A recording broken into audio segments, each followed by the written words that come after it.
வணக்கம். திசைகளின் 5 மணி செய்திகள். சீஃபில் ஸ்ரீ மகா மாரியம்மன் கோவிலில் தாக்குதல் நடத்துவதற்காக பயங்கரவாத நடவடிக்கை. வூல்ஃப் பேக் கும்பலின் தலைவனுக்கு 10 ஆண்டு சிறை. 5 ஆண்டுகளுக்கு முன்பு 1 நூற்றாண்டு கால பழமை வாய்ந்த சுபங் ஜெயா சீஃபில் தோட்ட ஸ்ரீ மகா மாரியம்மன் கோவிலில் தாக்குதல் நடத்துவதற்கு பயங்கரவாத நடவடிக்கையில் ஈடுபட்ட குற்றத்திற்காக முன்னாள் வூல்ஃப் பேக் கும்பலின் தலைவனுக்கு கோலாலம்பூர் உயர் நீதிமன்றம் இன்று 10 ஆண்டு சிறை தண்டனை விதித்தது. 39 வயது மஹட் மஹமட் என்ற அந்த நபருக்கு எதிராக பிராசிக்யூஷன் தரப்பு கொண்டு வந்துள்ள 8 குற்றச்சாட்டுகளில் நியாயமான சந்தேகங்களை எழுப்புவதில் அந்த நபரின் வழக்கறிஞர் தோல்வி கண்டதைத் தொடர்ந்து சம்பந்தப்பட்ட நபர் அந்த கோவிலுக்கு எதிராக பயங்கரவாத நடவடிக்கையில் ஈடுபட்டுள்ளார் என்பது தெளிவாகி உள்ளது என்று நீதிபதி டத்தோ நோரின் படாருடின் தமது தீர்ப்பில் தெரிவித்தார். சம்பந்தப்பட்ட நபர் ஸ்கைசோஃப்ரேனியா என்ற ஒரு வகையான மன பாதிப்புக்கு ஆளாகி இருப்பதாக மருத்துவ சான்றிதழ் காட்டப்பட்டுள்ளது என்ற போதிலும் அவர் உண்மையிலேயே மனநல பாதிப்பை கொண்டுள்ளார் என்பதற்கு நடப்பு சட்டத்திற்கு சவால் விடும் வகையில் எந்த ஒரு ஆதாரமும் காட்டப்படவில்லை என்று நீதிபதி தமது அதிரடி தீர்ப்பில் தெரிவித்தார். மனநல பாதிப்பு உள்ளவர் அந்த இந்து கோவிலில் சுயநினைவுடன் தெளிந்த சிந்தனையில்தான் தாக்குதல் நடத்துவதற்கு பயங்கரவாத நடவடிக்கையில் ஈடுபட்டுள்ளார் என்பதற்கு போதுமான ஆதாரங்கள் நீதிமன்றத்தில் காட்டப்பட்டுள்ளதாக நீதிபதி தமது தீர்ப்பில் விளக்கினார். இந்த தாக்குதல் நடத்துவதற்கு சம்பந்தப்பட்ட நபர் ஆயுதங்கள் மற்றும் வெடிகுண்டு குழாய்கள் போன்ற அபாயகரமான ஆயுதங்களை அந்த தோட்டத்தில் பதுக்கி வைத்து இருந்தது கண்டுபிடிக்கப்பட்டுள்ளன. இந்த தாக்குதலை திட்டமிட்டே நடத்த வேண்டும் என்ற நோக்கில் அந்த நபர் சுய சிந்தனையுடன் செயல்பட்டுள்ளார் என்பதற்கு இதைவிட போதுமான ஆதாரங்கள் வேண்டுமா என்று நீதிபதி கேள்வி எழுப்பினார். சீஃபில் தோட்ட ஸ்ரீ மகா மாரியம்மன் கோவிலில் பயங்கரவாத நடவடிக்கையில் ஈடுபட்டது, அந்த கோயிலுக்கு எதிராக மிரட்டல் விடுத்தது, சுஜாதி சஜீவ என்ற வாட்ஸ்அப் குழுமத்தின் வாயிலாக 4 தனிநபர்களை கொலை செய்யப் போவதாக அச்சுறுத்தல் விடுத்தது, ஒரு பயங்கரவாத நடவடிக்கையில் ஈடுபடுவதற்கு தயாராகும் வகையில் துப்பாக்கியை பயன்படுத்தி பயிற்சி அளித்தது முதலிய 8 குற்றச்சாட்டுகளை சம்பந்தப்பட்ட நபர் மீது கொண்டுவரப்பட்டது. இந்த 8 குற்றச்சாட்டுகளில் 7 குற்றச்சாட்டுகளை சம்பந்தப்பட்ட நபர் கடந்த 2019 ஆண்டு மே 5 தேதி புக்கிட் அமான் போலீஸ் தலைமையகத்தின் சிறப்பு பிரிவில் புரிந்ததாக தெரிவிக்கப்பட்டது.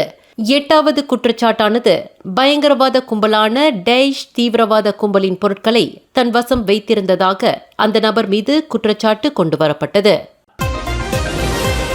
கடந்த மார்ச் மாதம் தனது முன்னாள் காதலனின் அலுவலகத்திற்குள் அத்துமீறி நுழைந்ததாக பெண் ஆசிரியர் ஒருவர் பெரா ஸ்லீம் ரிவர் மேஜிஸ்ட்ரேட் நீதிமன்றத்தில் இன்று குற்றஞ்சாட்டப்பட்டார். 41 வயது என் ரீதா என்ற அந்த பெண் ஆசிரியர் மேஜிஸ்ட்ரேட் ஜி புல்ரானி கவுர் முன்னிலையில் நிறுத்தப்பட்டு குற்றச்சாட்டு வாசிக்கப்பட்டது. பள்ளி புறப்பாட நடவடிக்கையின் முதிர்நிலை ஆசிரியரான ரீதா கடந்த மார்ச் 3 தேதி பெரா முவாலிம் மாவட்டத்தில் உள்ள ஒரு கிளினிக்கில் தனது முன்னாள் காதலனான 35 வயது பி நவநீத் என்பவரின் அலுவலகத்திற்குள் அத்துமீறி நுழைந்ததாக குற்றஞ்சாட்டப்பட்டுள்ளார். குற்றவாளி என்று நிரூபிக்கப்பட்டால் கூடியபட்சம் 6 மாத சிறை அல்லது 3000 வெள்ளி அபராதம் அல்லது இரண்டுமே விதிக்க வகை செய்யும் குற்றவியல் சட்டம் 447 பிரிவின் கீழ் ரீதா குற்றச்சாட்டை எதிர்நோக்கியுள்ளார். எனினும் தனக்கு எதிரான குற்றச்சாட்டை மறுத்த ரீதா விசாரணை கோரியிருப்பதால் அவரை நிபந்தனையுடன் 2000 வெள்ளி ஜாமீனில் விடுவிப்பதற்கு மேஜிஸ்ட்ரேட் புல்ரானி கவுர் அனுமதித்தார். வழக்கு விசாரணை முடிவடையும் வரையில் சம்பந்தப்பட்ட நபருக்கு இடையூறு விளைவிக்க கூடாது என்று மேஜிஸ்ட்ரேட் புல்ரானி கவுர் நிபந்தனை விதித்தார்.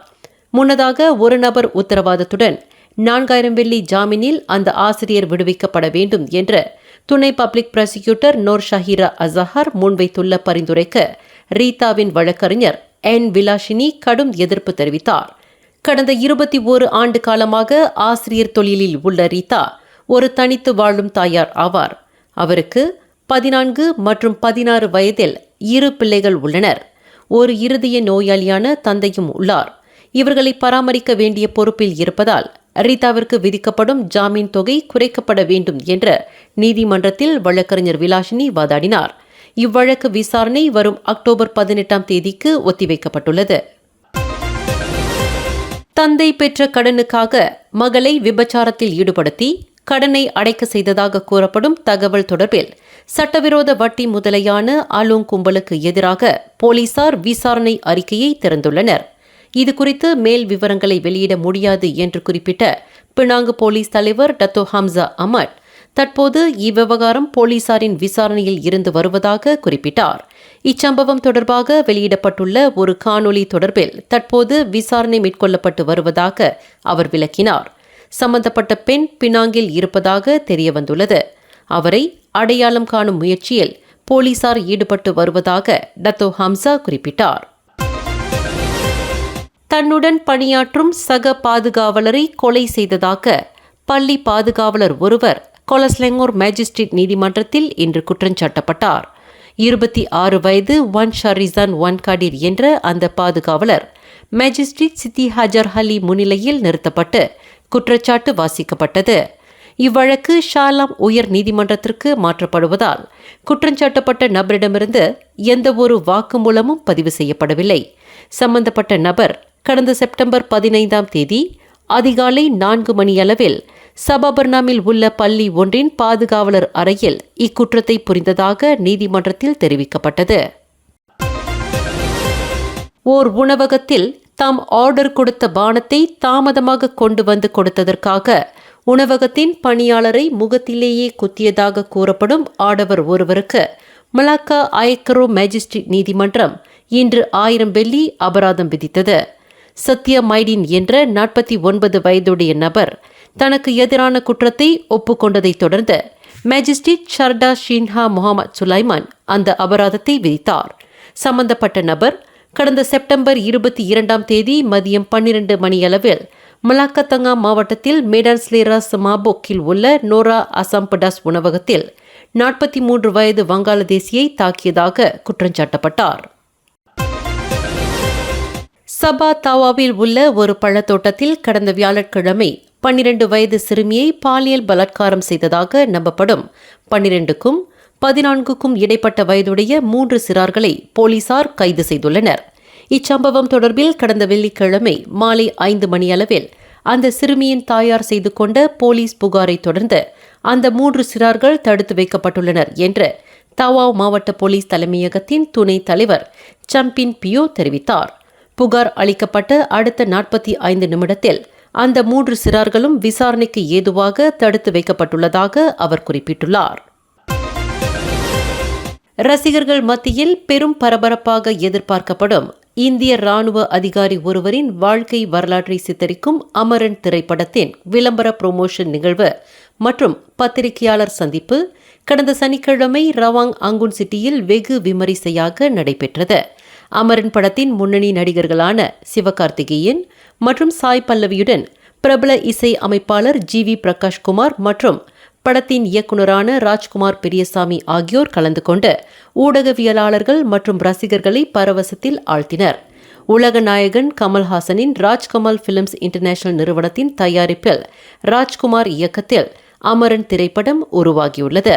இது 2014ஆம் ஆண்டு ஜம்மு காஷ்மீரில் நடந்த தீவிரவாத எதிர்ப்பு நடவடிக்கையின் போது இந்திய ராணுவத்தில் பல சாதனைகளை புரிந்து நாட்டிற்காக உயிர் தியாகம் செய்த மேஜர் முகுந்த் வரதராஜனின் உண்மை கதையை தழுவி எழுச்சியூட்டும் வாழ்க்கை வரலாற்று திரைப்படமாகும்.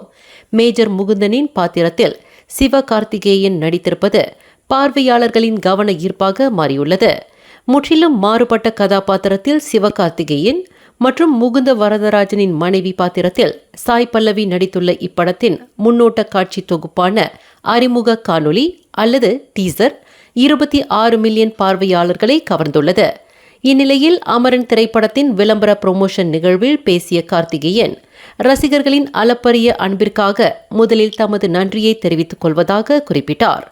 மலேசியாவில் ரசிகர்களிடமிருந்து கிடைக்கப்பெற்ற ஆதரவு மற்றும் வரவேற்பு உண்மையிலேயே தமது மனதை தொடும் வகையில் உள்ளது என்றார். தம்முடைய இந்த மலேசிய வருகை இந்தியாவில் வேறொரு மாநிலத்திற்கு சென்றதை போன்ற உணர்வு மேலிடுகிறது. அமரன் திரைப்படம் ராஜ்கமல் பிலிம்ஸ் இன்டர்நேஷனல் தயாரித்திருக்கும் ஒரு மாவீரனின் வாழ்க்கை பயணமாகும். எங்கள் மீது நம்பிக்கை வையுங்கள். இப்படம் நிச்சயம் உங்கள் இதயத்தை தொடும். உங்கள் அபிமான கதாபாத்திரங்களை கொண்ட ஓர் உணர்வுபூர்வமான பயணமாக இருக்கும் என்று ரசிகர்களின் பலத்த கரவொலிக்கிடையில் சிவகார்த்திகேயன் உறுதி கூறினார். இந்நிகழ்வில் கலந்து கொண்ட DMY கிரியேஷன் நிறுவனத்தின் தோற்றுநரும் தலைவருமான டத்தோ முகமது யூசுப் பேசுகையில், இதுபோன்ற அர்த்தம் பொதிந்த திட்டத்தில் தாங்கள் ஒரு பகுதியாக இணைந்து இருப்பதில் பெருமிதம் கொள்வதாக குறிப்பிட்டார். மேலும் அமரன் திரைப்படத்தை விளம்பரப்படுத்துவதில் DMY கிரியேஷன் நிறுவனம் பெருமையாக கருதுகிறது என்று தமது உரையில் கூறினார். அமரன் திரைப்படம் தீபாவளி வெளியீடாக வரும் அக்டோபர் 31 திரையிட இருக்கிறது என்று அதன் தயாரிப்பு நிறுவனம் அறிவித்துள்ளது. மேலும் செய்திகளை தெரிந்து கொள்ள கீழே இருக்கும் பெல் பட்டனை அழுத்துங்கள். உங்கள் மகிழ்ச்சியை வெளிப்படுத்த லைக் மற்றும் ஷேர் செய்யுங்கள். தொடர்ந்து திசைகளோடு இணைந்திருக்க சப்ஸ்கிரைப் செய்யுங்கள்.